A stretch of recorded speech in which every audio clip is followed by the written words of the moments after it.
আসলে আমরা মধ্যবিত্ত ঘরের ছেলেগুলা আসলে পড়ালেখা করা খুব ভুল করছি।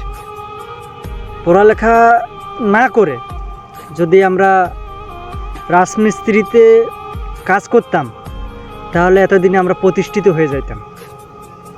কিন্তু দেখেন যে এদিকে বাবা মা টাকা পয়সা সম্পদ অনেক লস করলাম, পড়ালেখাও করলাম, কিন্তু ওই পড়ালেখার ভাত নাই। আর আমরা যেগুলো চাকরি করতেছি এগুলো হচ্ছে মানুষের মূল্যহীন চাকরি, যেগুলো মানুষ করে না, এরকম এগুলো মূল্যহীন চাকরি। এগুলোকে চাকরি বলে না, এগুলোকে কুলি বলে। তো যাই হোক, পেটের দায়ে করতে হচ্ছে, তো মনও আর চাচ্ছে না।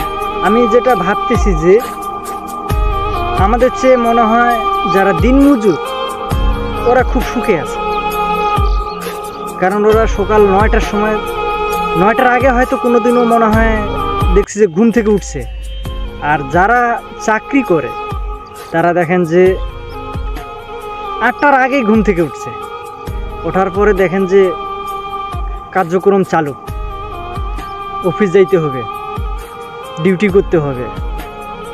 আর ডিউটি তো কোনো শেষ নেই, ওই 8:30টার সময় ঢুকলে মনে করেন যাই হোক একটু ফুকফাক মিলে কিয়াটিয়া করে যাই হোক 10-20 মিনিট যায়, কিন্তু রাত 10টা পর্যন্ত কোনো আর মিস নাই, ডিউটি করতেই হবে।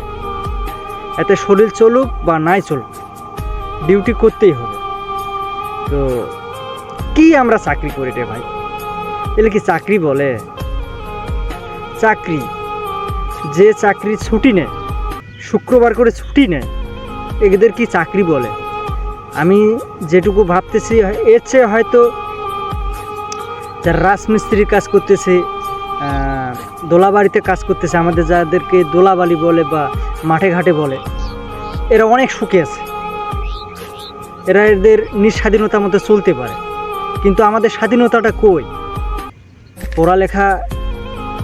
এত পড়ালেখা করে কি করলাম?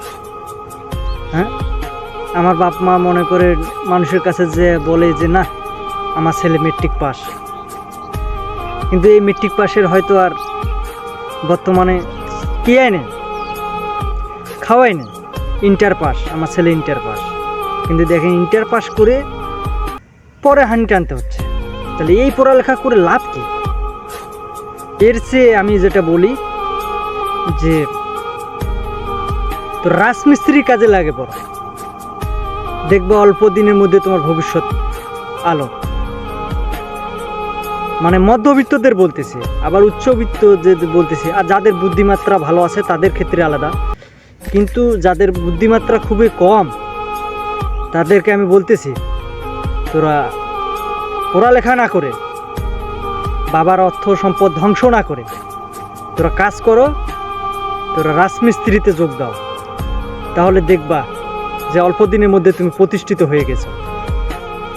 যদি কথাগুলো আমার ভালো লাগে তাহলে লাইক কমেন্ট শেয়ার করে আমার পাশে থাকবেন।